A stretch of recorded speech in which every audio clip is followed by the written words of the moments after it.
story, and that is the big, unmissable theme of the week. 2 years ago, a very brave woman called Yeonmi Park escaped from North Korea, and she wrote a memoir of her experience, which she called In Order to Live. She was quoting from an American writer called Joan Didion, who once said, "We tell stories in order to live." For Yeonmi Park, writing this book, telling this story, was a way for her to unburden herself, to tell the truth about what North Korea is like, to let the world know. And she wrote this about her experience of writing the book. "As soon as I decided to tell my secret, I felt free for the first time ever. It was like a heavy sky had been pushing down on me, pinning me to the earth. And now it was lifted, and I could breathe again." We are always telling ourselves stories and telling others stories. Stories are how we make sense of our experiences and expectations. And this week, like Angus said, the Christian Union are interested in your story. We want to share stories. We'd love to hear where you're coming from and why, what's gone into your story. And we'd love to share our story, and especially how what we've found in Jesus has set us free, made sense of life, delivered on our deepest longings.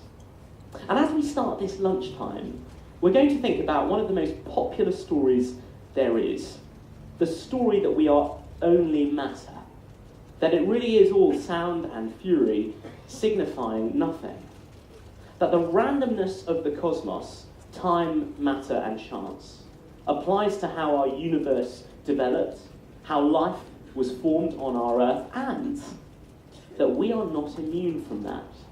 However convincing the illusion, that is all we are. In an interview, Stephen Hawking put it like this: "The human race is just a chemical scum on a moderate-sized planet, orbiting around a very average star in the outer suburb of one among 100 billion galaxies. We are so insignificant that I can't believe the whole universe exists for our benefit." Now, to make sense of who we are in life, every one of us needs to answer certain big story questions. Where am I from? Where am I going? What am I for? And this story, that we are only matter, has answers to all of those questions. Where have I come from? Nowhere. A blind process of natural selection over millions of years has produced this, for no other purpose than survival and genetic replication. Where am I going? Nowhere particular. Speaking as an individual, death is the end. And as for the Earth, the universe as we know it, entropy guarantees that however long it takes, everything will cool, everything will dissipate. What am I for? Well, that's up to me, I guess. And I should enjoy it while it lasts, whatever that means. Now, that is a story I've heard many times over. It's a story that does have its own particular thrills, and I used to believe it. But this lunchtime, I want us to ask together, is that a true story? Is that the whole story of your world? Is that the whole story of you? And since we tell stories in order to live, what kind of life is possible if that is the true story, the whole story of you? The comedian and composer Tim Minchin put it like this in a graduation speech. He said, "Art degrees are awesome. They help you find meaning where there is none. And let me assure you, there is none. Don't go looking for it. Searching for meaning is like searching for a rhyme scheme in a cookbook. You won't find it, and you'll bugger up your souffle." More recently, Ricky Gervais was on a late-night comedy show hosted by a man called Stephen Colbert. And Stephen Colbert asked Ricky Gervais the big metaphysical question: why is there something rather than nothing? And Gervais said back, "That makes no sense at all. Surely the biggest question is not why, but how. Why is irrelevant, isn't it?" Minchin, Gervais, and many others are clear. There is no meaning to be found. The why question is nonsense. Why is irrelevant? I suppose I'm asking this lunchtime, do you think that? Is the why question irrelevant? Now, I actually agree with Tim Minchin that arts degrees are awesome, and as part of my literature degree, I got to read a fantastic book called If This Is a Man, written by Primo Levi. I hope some of you have read it. It's brilliant. And it's a harrowing and brutal account of his time in Auschwitz. And in that harrowing and brutal place, he tells us, near the start of the book, an episode about his entry into the camp. He saw an icicle dangling from a window ledge, and he thought it was beautiful, so he grabbed it and took it. But when one of the guards saw that he did this, the guard snatched the icicle away, snapped it in two, and then shattered it on the ground. And stunned by this cruelty, Levi asked him, "Warum? Why?" And the guard said in response, "Hier ist kein Warum. Here, there is no why." Fundamental to the dehumanizing project of Auschwitz was stripping away meaning from the prisoners, making the question, why, off limits. And what made that so effective is that asking that kind of question is intrinsic to our humanity. From an incredibly early age, human beings discover the power of that uncomfortable question, why? So as we think about this story that we are only matter, I want us to ask a few maybe uncomfortable why questions about it. Here's the first one. If that's the whole story of who we are, only matter, why should we trust what we know? In that story, the processes by which we come to understand reality are, we believe, nothing more than evolved survival strategies. So why on earth would we trust what we know if how we know is nothing more than an evolutionary offcut? If there really is nothing more than chemistry bubbling away up here, why would I trust what these senses tell me to give me a read on reality? The co-discoverer of DNA, Francis Crick, once famously declared this. Try not to take it personally. You, your joys and your sorrows, your memories and ambitions, your sense of personal identity and free will are in fact no more than the behaviour of a vast assembly of nerve cells and their associated molecules. Ouch. To which the theoretical physicist John Polkinghorne replied like this: if Crick's thesis is true, we could never know it, for it destroys rationality. Thought is replaced by electrochemical neural events. The very assertions of the reductionist himself are nothing but blips in the neural network of his brain. The world of rational discourse dissolves into the absurd chatter of firing synapses. In order to make the assertion that all that we are is matter, we end up relying on non-material things. We posit as realities reason and logic, things we cannot touch. Take those away, and we undermine ourselves as thinkers and knowers. In his book, Lord Jim, Joseph Conrad writes about an encounter between Marlowe, the narrator, and Stein, who's a butterfly collector. And Stein, speaking in his broken English, says this as he looks at a butterfly on a dung heap. This magnificent butterfly finds a little heap of dirt and sits still on it. But man, he will never on his heap of mud keep still.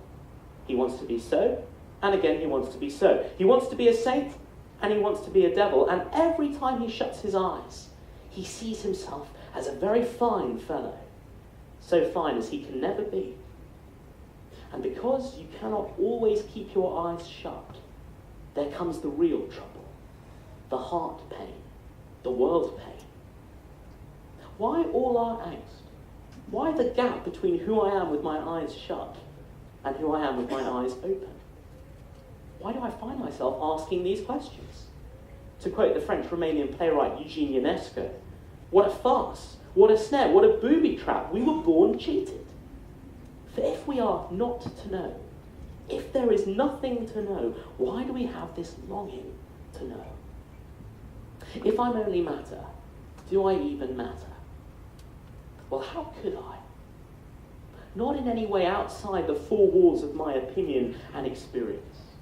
And even if I matter to a few other people, and not everyone has that privilege, they too will join me in death one day. That's a story that can't satisfy us, can't make self of itself, can't make sense of our experiences or our longing to know. So this lunchtime, I want to say, don't accept a definition of you that leaves you powerless to understand yourself, that deprives you of the kind of vocabulary you need to talk about your experiences, that means you can't understand the world you're in. What do we need? We need a voice from outside the world of circumstance, who can speak to us and give us a bigger story. Let me put it like this. This is from an Anglo-Saxon record of King Edwin's counsel. King Edwin had been considering the Christian faith, and he'd asked his courtiers for advice, and one of them said this: "The present life of man seems to me like the swift flight of a lone sparrow through the banqueting hall where you sit in the winter months to dine. Inside there's a comforting fire to warm the room. Outside, the wintry storms of snow and rain are raging. While he's inside, he's safe from the winter storms. But after a few moments of comfort, he vanishes from sight into the darkness whence he came. Similarly, man appears on earth for a little while, but we know nothing of what went before this life and what follows. What we need is a voice from outside, someone who can tell us a bigger story, big enough and true enough to make sense of who we are." And the reason why King Edwin's court and many millions since have been drawn to the story of Jesus is that he claims to be exactly that. Though a figure in history, he claims to speak as the voice from outside. As we get towards question times, let me quote from an early eyewitness source about Jesus' life. It's called John's Gospel, and most of you have it around you. Let me read from the very beginning. "In the beginning was the Word, and the Word was with God, and the Word was God. He was with God in the beginning. Through him all things were made. Without him nothing was made that has been made. In him was life, and that life was the light of all mankind. The Word became flesh and made his dwelling among us. We have seen his glory, the glory of the one and only Son, who came from the Father, full of grace and truth. Out of his fullness, we've received grace in place of grace already given. For the law was given through Moses. Grace and truth came through Jesus Christ. No one has ever seen God, but the one and only Son, who is himself God and is in the closest relationship with the Father, has made him known." Those are the opening bars to another story. One that offers satisfying responses to our why questions. That's been my experience of it. One that makes sense of them and so can make sense of us. And this story tells us that at the heart of reality is this figure called the Word, who was with God and who was God, who made all things.